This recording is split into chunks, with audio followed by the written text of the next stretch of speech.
Dissolve!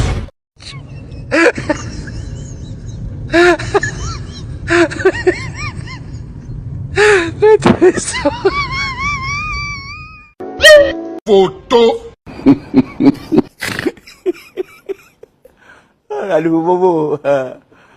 Wajib paham ini dah tu.